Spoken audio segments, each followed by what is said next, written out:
ನೀವು ಹೋಗಿ 7 ತರ ಹೋಗಿ ನೀವು ಬೇಡ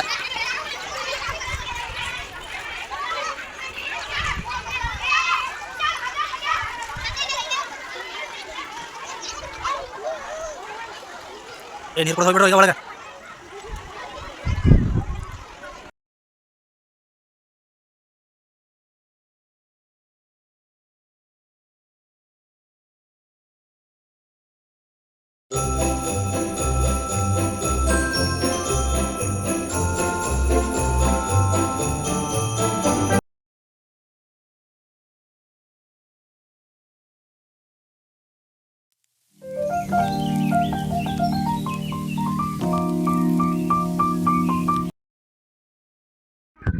ಕೂಡೀವಿ ಇಷ್ಟೆಲ್ಲ ಯಾತಕ್ಕಾಗಿ ಯಾರಿಗೆ ಸಲುವಾಗಿ ನಾವು ಕೂಡೀವಿ ಅದು ಸ್ವಲ್ಪ ದಯವಿಟ್ಟು ಒಂದು ಸೂಚನೆ ಪ್ರಾರ್ಥನೆ ಯಾರು ಮೊಬೈಲ್ ಇರೋರೆಲ್ಲರೂ ಅವರು ಬಂದ್ ಮಾಡಿಬಿಡ್ರು ದಯಮಾಡಿ ಬಂದ್ ಮಾಡಿ ಸ್ವಿಚ್ ಆಫ್ ಮಾಡಿಬಿಟ್ರು ಒಂದ್ ತಾಸು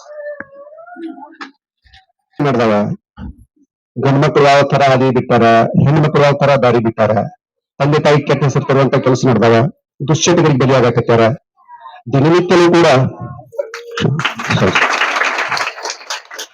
ನಮ್ಮ ಒಂದು ಸಣ್ಣ ಕರೆಗೆ ಹೋಗ್ಬಿಟ್ಟು ಈ ಸಭೆಗೆ ಗೋಟೆ ಆಸ್ಪತ್ರೆ ಮುಖ್ಯ ವೈದ್ಯಾಧಿಕಾರಿಗಳಾದ ದೀಪಾಲ ಪಾಟೀಲ್ ಅವರು ಕೂಡ ಆಗಮಿಸ್ಯಾರ. ನಾವು ಬಹಳಷ್ಟು ವಿಚಾರ ಮಾಡಿ ಮಹಿಳೆಯರ ಸಾಕು ಅನ್ನುವಂತ ಒಂದು ಮನೋಭಾವ ಇತ್ತು ನಾವೆಲ್ಲ ಸ್ಕೂಲಿಗೆ ಹೋಗ್ಬೇಕಾದ್ರೆ. ಆದ್ರೆ ಇವತ್ತು ಆ ರೀತಿಯ ಒಂದು ಪರಿಸ್ಥಿತಿ ಇಲ್ಲ. ಇವತ್ತಿನ ಮಕ್ಕಳಿಗೆ ಒಂದು ಕ್ಲಿಯರ್ ಕಟ್ ಆದಂತ ಏಮ್ಸ್ ಇದಾವೆ, ಗುರಿಗಳು ಇದಾವೆ. ಅದನ್ನು ಹೇಗೆ ಪಡಿಬೇಕು ಅನ್ನುವಂತಹ ಒಂದು ಅವಕಾಶಗಳು ಕೂಡ ಅವ್ರಿಗಿದ್ದಾವೆ. ಸಾಕಷ್ಟು ಆಪ್ಷನ್ಸ್ ಇದಾವೆ.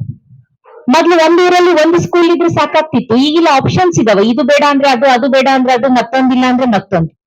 ಇದು ಶಿಕ್ಷಣಕ್ಕೆ ಆಗಿರ್ಬೋದು, ಬಟ್ಟೆ ಬರೆಗಾಗಿರ್ಬೋದು, ಊಟ ತಿನ್ಸಕ್ಕಾಗಿರ್ಬೋದು, ಸ್ಪೋರ್ಟ್ಸ್ಗಾಗಿರ್ಬೋದು, ಆಸಕ್ತಿಗಳಿಗಾಗಿರ್ಬೋದು, ಎಲ್ಲದಕ್ಕೂ ಅನೇಕ ಆಪ್ಷನ್ಗಳು ಇದಾವೆ ಇವತ್ತು ಮಕ್ಕಳಿಗೆ. ತಂದೆ ಹೇಳ್ತಾ ಇದ್ರು, ನೀವೆಲ್ಲ ಕೇಳಿರ್ತೀರಿ, ಚಡಿ ಚಂಚಂ ವಿದ್ಯಾ ಗಮ್ ಗಮ್ ಅಂತ ಹೇಳ್ತಾ ಇದ್ರು. ಚಡಿ ಅಟ್ಟು ಚಟ್ ಚಟ್ ಬೆಳೆದಿರ್ತದಲ್ಲ, ಅಷ್ಟು ವಿದ್ಯಾ ಗಮ ಗಮ ಅಂತ ಬರ್ತದ ಆ ಮಕ್ಕಳಲ್ಲಿ. ಇವತ್ತು ಏನ್ ಮಾಡ್ಬಿಟ್ಟಿದೀವಿ ಅಂತಂದ್ರೆ ಟೀಚರ್ಸ್ ಡೇ ಆಗಿ ಬಡ್ಡಿ ಒಂದು ಏನಂತಾರೆ, ಯಾವುದೇ ನಿರೀಕ್ಷೆ ಇಲ್ಲದೆ ಮಕ್ಕಳನ್ನ ಬೆಳೆಸ್ತಿರೋ ಅದಕ್ಕಿಂತ ಹೆಚ್ಚು ಪ್ರೀತಿಯಿಂದ, ಹೆಮ್ಮೆಯಿಂದ, ನಿರೀಕ್ಷಣೆ ಇಲ್ಲದೆ ಬೆಳೆಸುವಂತಹ ಇನ್ನೊಂದು ಜೀವ ಅಂತಂದ್ರೆ ಅದು ಗುರು. ಆ ಗುರುಗಳು ನಿಮ್ಮ ಮಕ್ಕಳಿಗಾಗಿ ಏನೋ ಹೇಳ್ತಾರೆ ಅಂತಂದಾಗ ಅಲ್ಲಿ ಒಂದು ಒಳ್ಳೆದೇ ಇರ್ತದೆ ಅನ್ನುವಂಥದ್ದು ಒಂದು ಇರ್ಲಿ ಅನ್ನುವಂತ ಮಾತನ್ನ ಹೇಳ್ತಾ, ಇವತ್ತು ಭೌತಿಕವಾಗಿ ಮಕ್ಕಳು ಕಡಿಮೆನೇ ಇರ್ಬೋದು, ಹೆಚ್ಚೇ ಇರ್ಬೋದು. ಶಾಲೆ ಅಂತಂದ್ರೆ ಕೇವಲ ಮಾರ್ಕ್ಸ್ ತಗೊಳಕ, ಜಾಬ್ ತಗೊಳಕ ಅಂತ ಇರೋದಿಲ್ಲ, ಶಿಕ್ಷಣವನ್ನ ಪಡೆಯೋದಕ್ಕೆ, ಶಿಸ್ತನ್ನ ಕಲಿಯೋದಕ್ಕೆ ಅಂತ ಇರ್ತದೆ.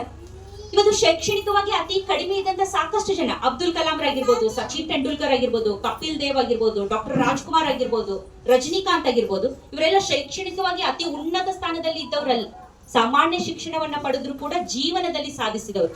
ಆದ್ರಿಂದ ಭೌತಿಕವಾದಂತ ನಿಮ್ಮ ಮಕ್ಕಳಲ್ಲಿ ಯಾವ ಒಂದು ಕೆಪಾಸಿಟಿ ಇದೆ ಅದನ್ನ ಒಪ್ಪಿಕೊಳ್ಳುವಂತಹ ಮನಸ್ಥಿತಿ ನಿಮ್ಮೆಲ್ಲರಿಗೂ ಬರ್ಲಿ ಅಂತ ನಾನು ಕೇಳ್ತಾ, ಮಕ್ಕಳ ಹವ್ಯಾಸಗಳಿಗೆ ಒಂದಿಷ್ಟು ಪ್ರೋತ್ಸಾಹ ಕೊಡ್ರಿ.